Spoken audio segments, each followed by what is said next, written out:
Hey, this is Miko. We're gonna take a look at the first car that we got, the 8 Series Gran Coupe. This is the 8 Series M850xi. The 840 is coming as well, but just want to take a look and take you on a quick ride in this car. So we're in the back of the car. Let's take a look at the trunk. You can see the trunk is nice and deep, not too wide. I think it is definitely smaller than the 5 Series trunk, but seats do fall down. That's the release, and nothing else is here, so really no more space. Let's close that down, and while we're outside, we'll test the rear seat. So that's the advantage of this setup, the fourth door. And I'm gonna try to get in just to show you how I fit. The room is okay. Headroom is good, really good for a car with low profile. The headroom is great. This thing is funky though. So this car is technically a 5-seater. There's a seat belt in here, but that does not look too comfortable. So now if I'm here, I'm actually touching the roof with my head. But you know, as far as law is concerned, there's the seat belt. So I guess I'm okay driving like that. Probably not advisable. But other than that, really nice console in the middle, all the AC controls, heated seats. Let me pull this down. Nice armrest, cup holders. Looks good. Beautiful interior as well. So that's as far as the room in the car. And now we're going to take it for a quick ride. Let's go inside.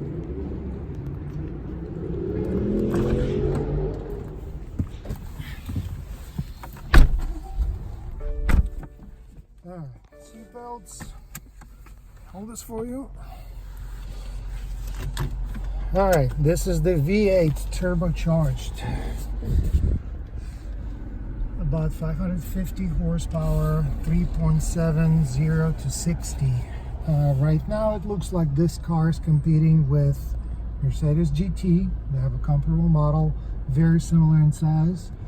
Porsche Panamera, and maybe Tesla Model S. Not exactly the same thing, but similar horsepower. I looked at, kind of compared the numbers to, I believe it was Performance model, and it showed 515 horsepower, so that's kind of in the same range. Tesla is only 3 inches shorter than this car, so they're all on the bigger size. And price-wise, out of this one, Mercedes and the Porsche, this will be the cheapest one. It's a little bit lower on the power, 3.6 for the Porsche and I think GT, so comparable, just a little bit less. But the base price on this car is about 105. Mercedes like 140, Porsche is 150. So you know, do you want to spend extra $40,000 for 0.1 second faster? You probably do. Yeah, I agree. But still, this car is great. So right now we're in comfort mode. We can just go for a quick drive. I hope not to get stuck in traffic, and just to get a feel for it. This car is big. It feels large. It's okay to maneuver. I had to drive it in a tight spot, kind of like turn around, 3-point turn. So it just feels kind of heavy, and but it's similar to like when I drove the Coupe version last year that just came out. So it's a heavy car, but it's really fast, and that 3.7 seconds, you feel that. I tried it in sport mode. I did not even accelerate hard, but the car sounds insane and feels really nice, and I'm gonna try that. Not behind the CHP cruiser, so I hope he's gonna go somewhere else. Not the best timing to go out right now because of the traffic, but I'll try to figure it out. Okay, come on, cut me off. It's okay. This car also has parking assistance package and driver assistance professional. So while we're in traffic, we can play with that.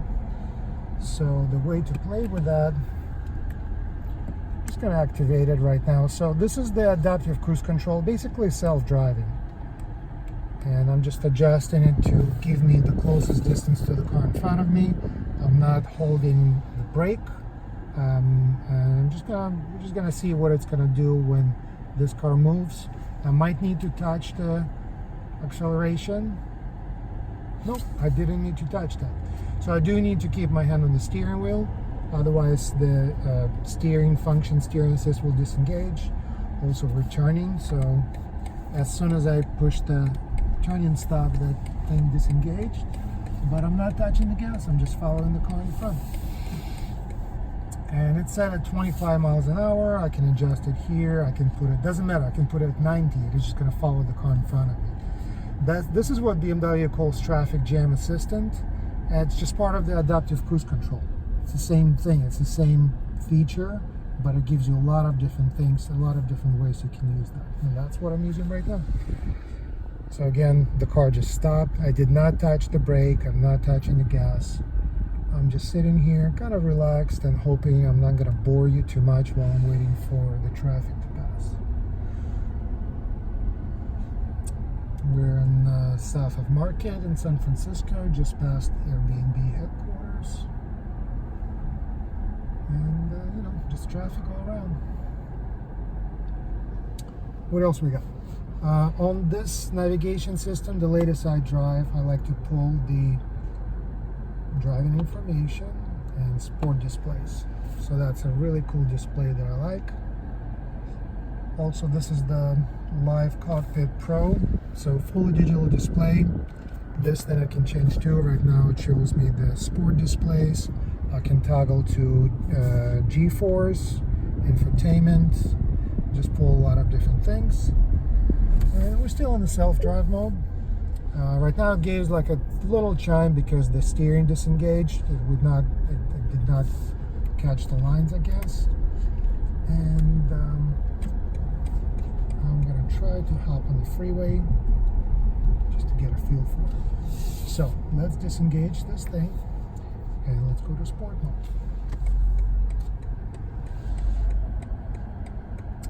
And I'm not gonna go to Sport Plus because I'm gonna stay safe.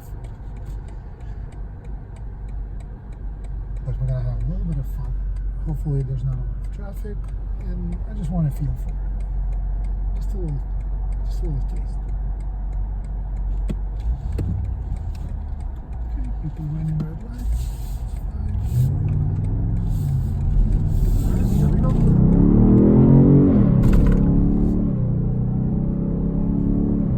So you can hear this car.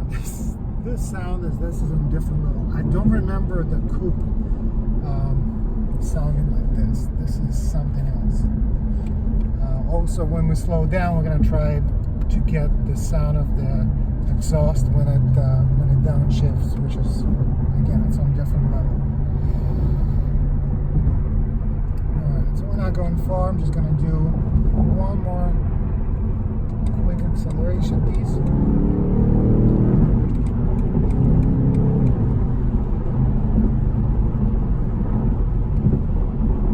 Yeah, so I guess it could get faster. I guess if you get a few more horsepower like in Mercedes and Porsche, it's nice. But this is just, you know, that's why people pay $118,000. 106, I think, is base. This car is 118. So that's what we got. And we're just gonna take this exit. We'll get off the freeway. Do a little bit of the city driving.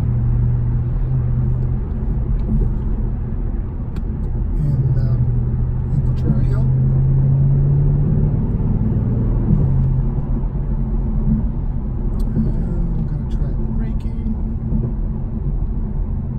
This is a nice tight turn, and stop.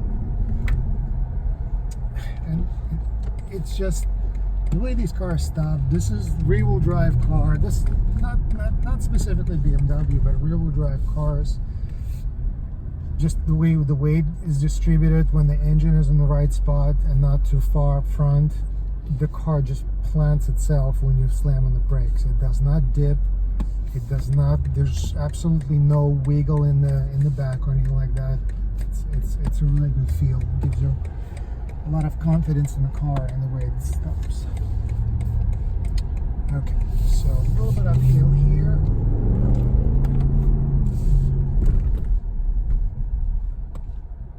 Not gonna go too fast here because it's a short, weird block. But I'm gonna try a little bit of acceleration on the uphill here as well. Nice straight line uphill, no cars. Just don't want to hit any potholes. And let's try that.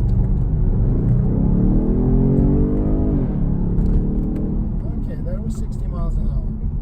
So I don't know if you wanted to measure it, if you were able to measure the actual seconds, but it was going uphill, not upstairs, and it was fast enough.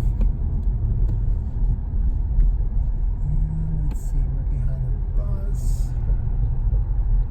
Okay, so let's see.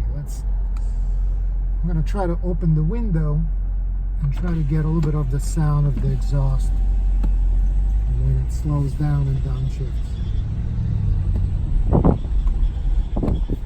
But I do need to get a little bit of speed for that first, so you can slow down.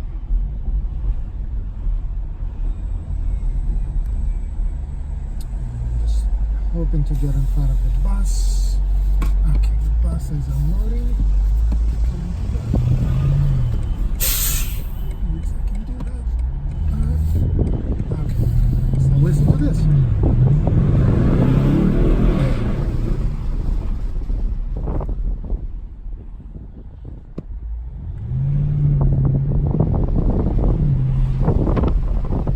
There we go, that's that sound. So let me let go a little bit of accelerator.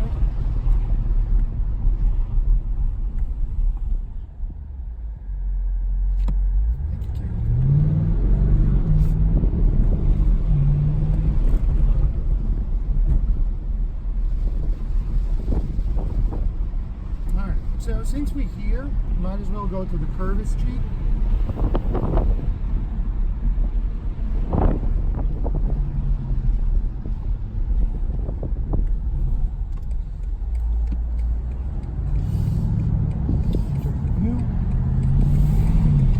Close the windows for now.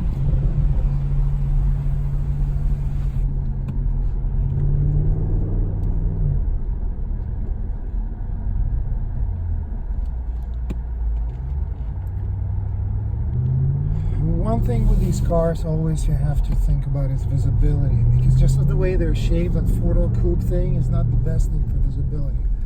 But it does have nice big mirrors. I can see it if I look sideways to the right, but like this car right now that just was crossing traffic, I barely saw him because the hood is so big and I'm sitting pretty low. So there's a little bit of weird visibility in the front. In the back, like here, this is a little challenging. What does definitely help, all these cars come with blind spot detection, so that's going to help. For parking, it's really not an issue as well. Get the 4 camera thing, and then you're set. Okay, so is this guy going there? Alright, he's going there. I'm going to give him like 10-20 seconds, otherwise I'm going to get stuck behind him. In the meantime, we can look at the weird dual sunroof. How do we open that other sunroof? There we go. So I guess because of its shape, they wanted to give you a big sunroof, but they had to split it in 2. So that's what you have in the back. And alright, well, let's see. Let's try this thing. Just see how it handles, just a little bit. Oh, now it's looking for parking. That's okay.